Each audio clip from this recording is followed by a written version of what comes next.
welcome back to Summer Series. I am Orla and today we are joined by the amazing Seán Treacy. Thank you so much for coming in and chat to us. Pleasure. I cannot wait for this. I love chats. I love conversations. Love this This vibe. is a pleasure. Seán, you are a YouTuber, a content creator, a videographer and everything else in between and above. But obviously in this digital era, Junk Kouture contestants have been forced to portray everything online and their designs are online. So what are your top tips for making something look incredible online? Good question, good question. I'd say the best thing you can do is first of all practice with a camera, you know, and that's always the first thing I say to people. I say, okay, if you want to make like a film, if you want to make a 5-minute film about whatever topic and you have no idea how to use a camera, you have no idea how to edit, best thing you can do is bring your dog on a walk with a friend and just film something on your phone and edit it together in iMovie. Like literally get the app iMovie on your phone, or Filmora Go is a really good one as well. Go out and film shots with your friend. Just practice getting good at taking some shots as well. Literally one day you will need just to do this, not even a full day. Just go on a walk, film some shots, come back, edit a nice video, cut in some music, and that's some good practice. And if you really like that process, you can do it a few more times, but if you don't, it's good. You just have to do it once just to get used to it. And that even little bit of experience into it will be perfect. And that's just the first tip. And afterwards of that, I say make a plan for how to shoot what you want to shoot, you know what I mean? Like if you... Make a list, can't go wrong with a list. Literally, make a list, like, and put thought, you know, like into the lighting, put thought into this, like the angles you're going to shoot from. And that's essentially, you know, a formal way of calling it is just a shot list. But the easiest way of doing it is just whipping out notes on your phone and thinking, okay, I want to put together a 1-minute clip of my Junk Kouture design. I think for Junk Kouture designs, the best thing you can do is like probably as little editing as possible and just get a nice shot of your piece. That's all Junk Kouture want to see. But like put thought into how you're going to start it, who's going to be talking, who's going to present it, but also where are you going to shoot it. Try and get the coolest place possible. Is there a cool place in your house, cool place in your local area, cool place in Dublin City for all you know. Speaking of that, like the cool locations and stuff, like how do we get that like slick professional look from our phone, from our bedroom, from our local area? Yes, it is tough. It is a hard one, but the best thing you can do is just again like through practice of using a camera, through practice of getting really good angles or good, like that's the thing, literally holding your phone between like here and here could make all the difference in your video. It's insane, and you're only going to learn which one is the better one through practicing, you know, which one looks better, which one has the nicer background, because if I shoot you here, you just have a wall. If I shoot you here, there's a lovely like background with buildings and rain coming out behind there, which looks really, really nice. So just practicing and getting that practice in of framing up shots as frequently as you possibly can will work best. Or even if you have a friend who's really good at photography, having them will be really good as well, because they're already going to have their eye for video developed. It's a lot of like pre-production. It's done before the shot. Exactly. Absolutely. A lot of work will go into it. As I mentioned constantly, that's all I've really talked about so far. But in practicing, but then also in putting thought into your shot. Where are you going to film? And you know, how are you going to frame your shot? Are you going to have your person in the center of the frame, at the edge of the frame? And all those little things are going to make the difference. So if you're wanting to make a quick video, I say, as I said, practice, but also put together a little list of where you're going to film. What are you planning to film? Is it going to be in the center of the frame? Are you going to start really wide away from the person and come in close for when they're speaking? Put together that kind of idea. How are you going to start the video? How are you going to end it? And then if you do want to edit it together, again, just practice will be really perfect. And then you can edit anything together on your phone these days through iMovie. You can even do a TikTok video if you want. You can put it together in Filmora Go, which is another great app which can be used on Android and iOS devices. That's kind of a very brief explanation of it. But if you're also curious about, you know, more specific things, maybe using a more professional camera, stuff like that, YouTube is just, there's no other place to go. It's a never-ending list now.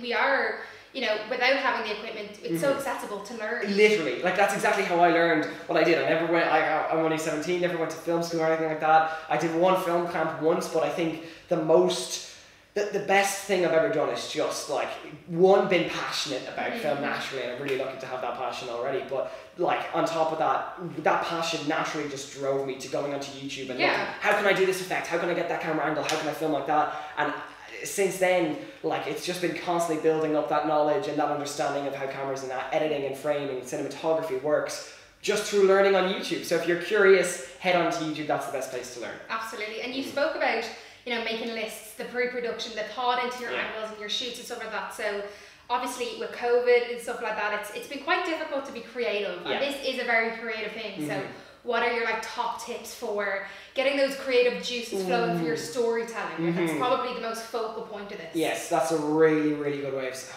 That's tough. I mean, that's a good Put question. him on the spot. You did put me on the spot. For me, the number one thing that always helps is just like, and this kind of, this is obviously not something you can change overnight. This is probably a lifestyle thing that will need to be developed. But for me, it's getting as many new experiences into your life as possible. Those are what are gonna inspire new stories. Whether it's, if you are like, let's say you always take the same drive to school with the same people. If you one morning ask them a very different question, ask them what's their biggest fear, or ask them what are you most proud of in your life. If you just ask someone in your life who you see frequently but don't know too well a different question, then you're going to hear a new story, and maybe that story will really excite you. And the same goes for living life experiences, traveling to a new location if you're fortunate enough to be doing that at this time or at any time in your life.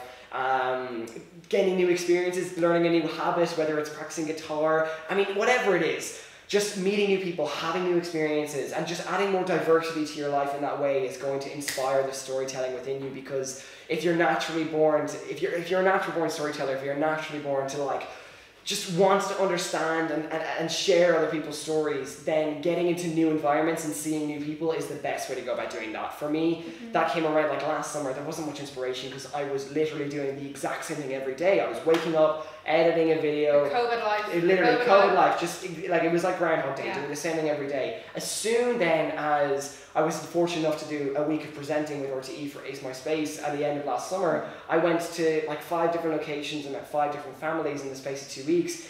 And that was incredible. And after that, I was so excited again because I was finally doing something different. And obviously that's kind of taking it to the extreme, going to new locations and seeing loads of new people. But a really like simple thing to do would just be like FaceTiming someone who you haven't talked to in a while. It's scary, it's out of your comfort zone, but that's absolutely going to make all the difference of just doing something different. So all I can say to people who want to be inspired is do something different, you know? It is about that though, like the stepping outside your comfort zone. And that's a massive thing. I especially think for people like in our generation, but it's just, you know, it's not an everyday occurrence, and it can be scary. So to have that courage and just take the step and do something tiny different that day. Exactly, 100%. And we need reminders every now and again as well. You've got the YouTube channel, yes, Theory, you've got so many people out on the internet pushing forward this message of stepping outside your comfort zone, but it's still, it's so easy to get into a routine that can be quite boring. Especially in the current climate. Like, oh my God, entirely. Especially as well, I think a danger for us with social media, and this is why I try and really manage how I use it much. I don't have TikTok. I deleted Snapchat a while ago. TikTok. I know. I only have Instagram at the moment, and YouTube as well, because if YouTube could be considered a social media, because for me it can be so dangerous to like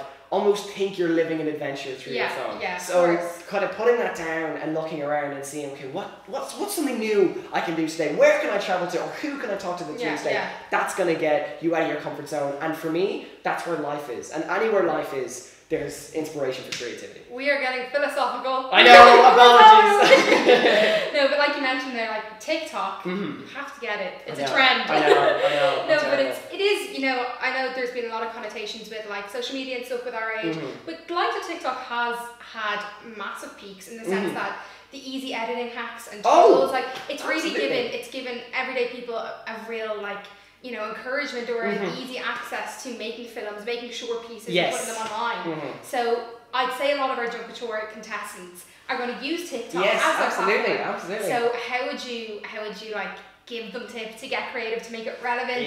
So what would you say relate it to your design or just make it for what you want to do? Absolutely, good question. I mean that's an issue for me. I'm very quick to like very unlawfully vilify the like great social media apps. Like that's the thing, TikTok has been really positive for some people in just learning how to like getting into filmmaking. Like learning how to edit, learning how to light differently. I mean, it's made it so easy. Literally. And the popularity, like I'm sure every company out there who's ever made an LED light are praying to TikTok now because everyone has LED lights now. So that's a great question though. What to make on TikTok and how to learn. I think just really explore on TikTok. I mean, for me, I know there's actually a lot of kind of short film pieces being uploaded to TikTok as well, and it's the same with IGTV on Instagram. There's some really cinematic pieces being uploaded on there, so if you can even just search up, like, for whether it's in hashtags or accounts, just short films, or youth short films as well. I know spoken words often have really interesting visuals over that, so just searching up that kind of content that is pushing the boundaries of of what it means to make a short film in 2021 on social media. Doing that, I think, would be really good for just seeing what other people are doing and seeing what you can create yourself with the phone. So I'd say I'd recommend that first of all to gain a picture of what you can do. But in terms of what story to tell then from there on out, we were actually just speaking about it before we filmed this, Orla and myself. The thing to do is tell a story that you want to tell. Let's say you go onto social media, you go onto TikTok, and you watch 20 videos of short films, but only 3 or 4 interest you. But let's say all of the other ones got loads of views. Ignore the ones that got loads of views. Only focus on the 4 that really interest you, because that is where your best work is going to come out. Yeah. Create the stuff that's genuinely exciting you right now. So if you're sitting there right now thinking, I have an idea for a video of my Junk Kouture design, or a video of something I really want to make, how can I bring it to life? Absolutely, go onto YouTube, go onto Instagram, go onto TikTok to maybe learn tutorials on how to create these things. But if you're then wondering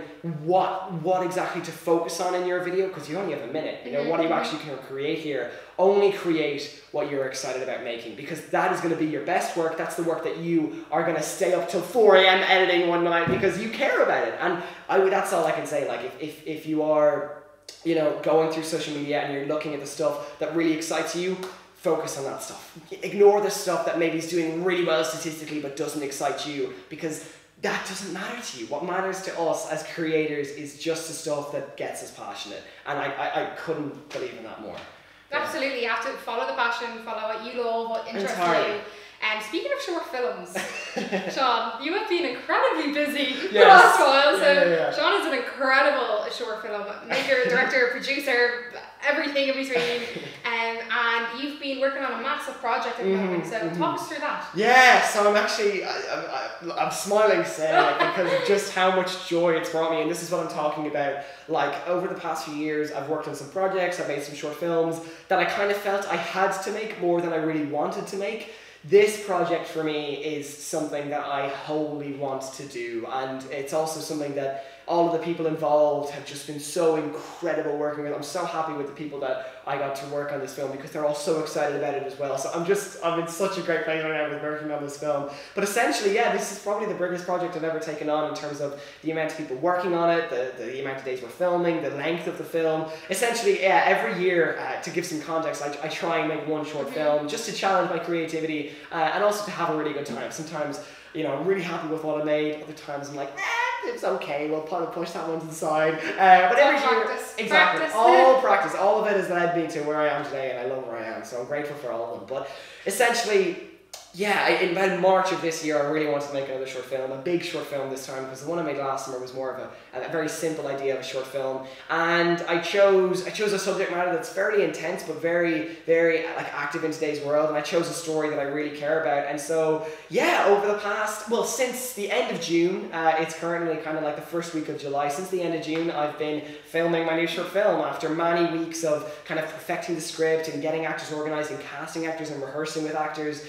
Finally started filming on June 24th, and I stopped filming actually this day next week, July 13th. It's so exciting, and I'm editing it all the while as well. I'm hoping to then have it finished by the end of July for music production. I'm working with an amazing musician on it as well, and then it'll hopefully be finished by the beginning of August to go through a film festival run, and then it'll hopefully be released online next summer. So it's a really big long-term project, but it's taken everything out of me. Like, I slept until 11 this morning, which I never do, because I was so exhausted with how much I'd worked on it. But that's what I'm talking about. Like, I've literally stayed up till ridiculous hours working on this film. Because you love it. Because I love it. Because I literally could not step away from the computer editing because I cared so much about it. And I that's all I can advise people to do. Just follow what you're passionate about. So that is so class. You're making a short film, and it's so inspiring and encouraging for younger people to see that and watch that, and no doubt somebody's going to be watching this and be like, I want to do that. That's what I want to do. I want to make a short film. So class. I'm so buzzing to see it. Thank you for coming and chatting. Pleasure. But just to conclude it there, you just commented on it there. If you are looking into making, whether it be one small simple video or you're hoping to make a career out of filmmaking, it is probably, at least in my opinion, every industry is tough, but I think it's one of the toughest industries. It's one of the scariest industries to look at and say, how on earth do I start in this industry? It's such an intimidating one. but you, like, I can't emphasize enough, go out there and start. Like, just do it, because you have so much at your fingertips. That's what all the filmmakers who go to the Fresh Film Festival every year prove. They prove that we as young people can make the things that we want to make. So go for it. Like, it's absolutely in your reach. It's all in your potential. There's no excuse in 2021, and I say just go for it. Yeah. What's the worst that can happen? What's the worst that can happen? Just go for it. Yes. You don't want to be 85, as I said earlier, and be saying, what if I tried that? So just try it. No what ifs. We're not about that life, not up here. Exactly. But Seán, thanks so much for chatting to us today, and no doubt I'll be talking to you again soon. Hopefully, yeah. Pleasure. Amazing. Thanks so much. See you later, guys.